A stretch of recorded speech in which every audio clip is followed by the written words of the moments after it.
قرآن پڑھنے والے کو، اپنے رب کے پیغام کو سمجھنے والے کو اللہ وہ بھی عطا کرتا ہے جو مانگنے والا، ہاتھ اٹھانے والا، دعا کرنے والا مانگنا اور بتانا بھول جاتا ہے۔ سبحان اللہ۔ ایک طرف مانگنے والے کو، عبادت کرنے والے کو وہ عطا کیا جاتا ہے جو کچھ وہ مانگتا ہے، دوسری طرف نہ مانگنے والے کو، صرف قرآن پر اپنا وقت لگانے والے کو وہ کچھ تک دیا جاتا ہے جو مانگنے والا مانگنا اور ذکر کرنا بھی بھول جاتا ہے۔ سبحان اللہ۔ یعنی یہ ایسی جگہ ہے جہاں بغیر بولے، بغیر بتائے آپ کے مسائل حل کر دیے جاتے ہیں، بیماری دور کر دی جاتی ہے۔ تو سبحان اللہ، پھر دیر کس بات کی؟ آئیے اور ایسی کلاس میں شامل ہو جائیے، ایسے سفر میں شامل ہو جائیے کہ جہاں بولنے اور بتانے کی بھی ضرورت نہیں ہوتی اور بغیر بتائے سب کچھ ہو جاتا ہے۔ کن فیکون انہ علیم بذات الصدور۔ آئیے شروع کرتے ہیں۔ اعوذ باللہ من الشیطان الرجیم، بسم اللہ الرحمن الرحیم۔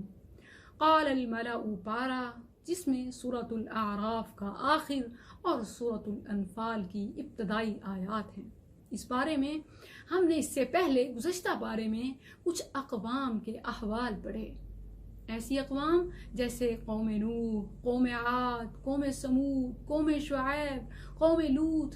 ہم نے پڑھا کہ ان کے پاس کون کون سے انبیاء آئے اور کیا دعوت دی، اور انہوں نے نافرمانی کی تو کس قوم پر کیا عذاب اترا۔ یقیناً ہم سب کے لیے نصیحت ہے۔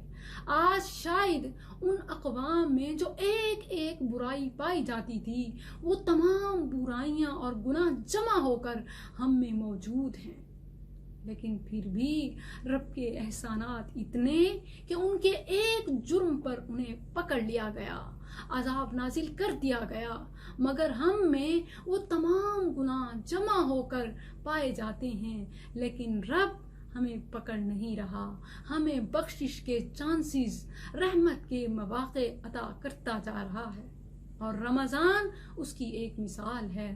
قرآن ہم میں موجود ہے، ابھی اٹھایا نہیں گیا، سمجھانے والے، بتانے والے علماء موجود ہیں، سمجھیے اور دیکھیے۔ آج اس بارے میں ہم پڑھیں گے کہ اللہ سبحانہ و تعالی نے قوم فرعون کا ذکر کیا اور آل موسیٰ کا ذکر کیا کہ جب قوم فرعون کی طغیانی سرکشی بڑھ گئی تو فرعون نے دربار لگایا اور جادوگروں کو بلایا اور کہا کہ آج مقابلہ ہو جائے۔ جب سب جادوگروں نے اپنے اپنی لاٹھیاں اپنے پھینکی، رسیاں پھینکی، تو ایسے محسوس ہوا، ایسا فیل ہوا کہ لوگوں نے سمجھا کہ شاید یہ بڑے بڑے سانپ ہیں، اور خوف، دہشت پورے دربار میں پھیل گیا۔ اگر آپ دیکھیں تو جادو کی اصل حقیقت بھی یہی ہے، یعنی کہ جادو یہ نہیں ہوتا کہ جو کچھ دیکھنے والا دیکھ رہا ہے وہی ہو، جیسا کہ اصل میں تو وہ صرف رسیاں تھیں جو انہیں سانپ بن کر بھاگتے ہوئے نظر آئے، کیونکہ جادو ہے ہی وہی کہ جادوگر اپنے جادو سے سامعین و ناظرین کی آنکھوں پر، بصارت پر، ذہانت پر حاوی ہو جاتا ہے۔ بس آنکھوں کے سامنے وہ سین گھوم جاتا ہے جو جادوگر چاہتا ہے، حقیقت میں نہیں ہوتا۔ سحروا بأعین الناس، قرآن میں ہے، واسترہبوہم، جادوگر نے لوگوں کی آنکھوں کے سامنے وہ سین گھما دیا جو وہ چاہتے تھے، اور انہوں نے سمجھا کہ شاید یہ بڑے بڑے سانپ ہیں جو ابھی ہمیں نگل جائیں گے، ابھی ہمیں ڈس لیں گے۔ خوف پھیل گیا، یہی جادوگر چاہتے تھے، لیکن اللہ نے ان کے جادو کو رد کیا اور فرمایا فوقع الحق وبطل ما كانوا يعملون۔ موسیٰ علیہ السلام کو حکم دیا کہ اب تم اپنی لاٹھی پھینکو، اور وہ بڑا اژدہا بن کر سب کو نگل گیا، اور اللہ نے سچ کو ثابت کر دکھایا اور وہ مان گئے۔ ایسا ہوا کہ بڑے بڑے جادوگر بھی سجدے میں گر گئے۔ وَأُلْقِيَ السَّحَرَةُ سَاجِدِينَ، اور نہ صرف سجدے میں گرے بلکہ اعتراف اور اقرار بھی کیا۔ قَالُوا آمَنَّا بِرَبِّ الْعَالَمِينَ، سبحان اللہ، حق تو وہی ہے نا کہ دشمن بھی گواہی دیں. اور جادو جو دکھانے آئے تھے، جو لوگوں کو اپنا اور فرعون کا بنانے آئے تھے، وہی سجدے میں گر گئے اور پھر اقرار کیا گویا ہوئے آمنا برب العالمین ربی موسیٰ و ہارون. فرعون نے کہا تم اس کے ساتھ ہو گئے ہو، ایمان لے آئے ہو. من قبل ان آذن لکم، ابھی تو باقاعدہ میں نے رزلٹ کو اناؤنس بھی نہیں کیا تھا. ٹھیک ہے، میں نے ایسے کہا تو تھا کہ جو جیت جائے گا وہی ونر ہوگا، وہی سچا ہوگا، وہی حق پر ہوگا. لیکن ابھی میں نے تو یہ اناؤنسمنٹ نہیں کی تھی، ابھی میں نے تو انصاف کا رزلٹ بتایا نہیں تھا کہ کون جیتا کوئی ہارا. یعنی یہ ایک قسم کا اپنی ہار کو، شکست کو چھپانے والی بات ہے اور بہانے تراشنے کے سوا اور کچھ نہیں ہے، جبکہ سب کچھ ہو چکا تھا. اور پھر اور زیادہ ڈیٹ ہوا. یہی تکبر ہے، یہی تو ابلیس نے کیا تھا کہ جب سچ ہو جائے، سامنے آ جائے، حقیقت ماننے کے بجائے، غلطی ماننے کے بجائے الٹا ڈٹ جانا اور جواز پہ جواز دینا، کہنا کہ ان ھذا لمکر مکرتموہ، یہ تو تمہارا آپس کا اتفاق تھا، تم تو پہلے ہی آپس میں متحد تھے، مجھے بیوقوف بنایا. لتخرجوا منها اہلها، تاکہ تم سب لوگوں کو بھی اپنا بنا لو. اور پھر مزید اور کہا کہ لأقطعن ایدیکم وارجلکم، میں تمہیں یہ سزائیں دوں گا. وہ پھر آگے مفصل ہے، ہم نے صرف اختصار کے ساتھ اہم چیزیں دیکھنی ہیں. سبحان اللہ. پھر اللہ سبحانہ و تعالیٰ نے اس کلام میں، اس بارے میں پیغام دیا ہر صاحب منصب کو، ہر اتھارٹی پرسن کو، ہر اقتدار والے کو، کہ کبھی بھی کسی بڑے چھوٹے عہدے کے ملنے پر فرعون جیسے متکبر مت ہو جانا. ہمیشہ یاد رکھنا ان الارض للہ. تمہیں تو ایک معمولی سا عہدہ ملا ہے، شاید کسی شہر کا یا کسی ملک کا، بس، جبکہ یہ ساری زمین پر اختیار، مالک اور اقتدار تو اللہ کا ہے. ان الارض للہ یورثها من یشاء من عبادہ. اللہ اپنے بندوں میں سے، صالحین میں سے جسے چاہے گا وارث بنائے گا. سو چھوٹے موٹے عہدوں پر متکبر مت ہو جاؤ، یاد رکھو ان الارض للہ. آج دیکھ لیں کہ ہمیں کسی اسکول کی، کسی سٹی کی، یا کسی صوبے کی، یا کسی ملک کی کوئی چھوٹی سی وزارت، عہدہ یا مل جائے جاب، تو ہم پھولے نہیں سماتے اور نہ جانے کتنے ظلم کرتے ہیں، اپنے آپ کو ہی سیاہ و سفید کا مالک سمجھتے ہیں. جبکہ اللہ فرماتا ہے ان الارض للہ. اگر یہ چاہتے ہو ہمیشہ اپنا عہدہ، تو پھر اس کے نیک بندے بننے ہوں گے، نیک بندہ بننا ہوگا، کیونکہ یورثها من یشاء من عبادہ. اللہ ہمیشہ وارث اپنے نیک بندوں کو بناتا ہے.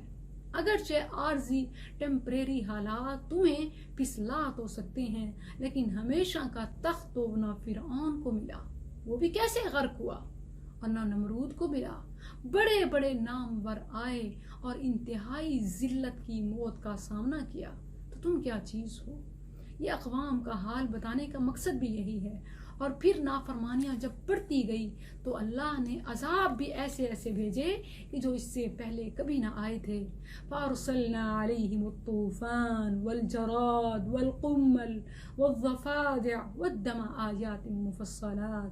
اللہ نے بنی اسرائیل پر طوفان، بارش کا، ایسی بارش کہ جو رحمت نہیں زحمت بن جائے، اور پھر ٹڈیاں، ٹڈی دل، کہ جو عام طور پر تو شاید اتنی نقصان نہیں دیتی، لیکن جب کوئی بھی چیز اللہ بے شک رحمت کو تم پر عذاب بنا دے تو وہ تمہارے لیے وبال جان بن سکتی ہے. اسی طرح جوئیں کہ ان کے کھانے پینے، جسم، بستر، ہر چیز میں پھیل گئیں.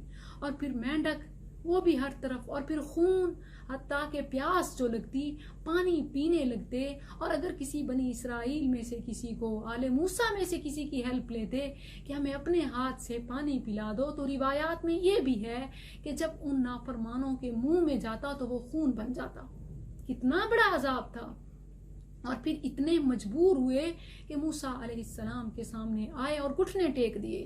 کہا کہ یا موسیٰ ادع لنا ربک بما عہد عندک.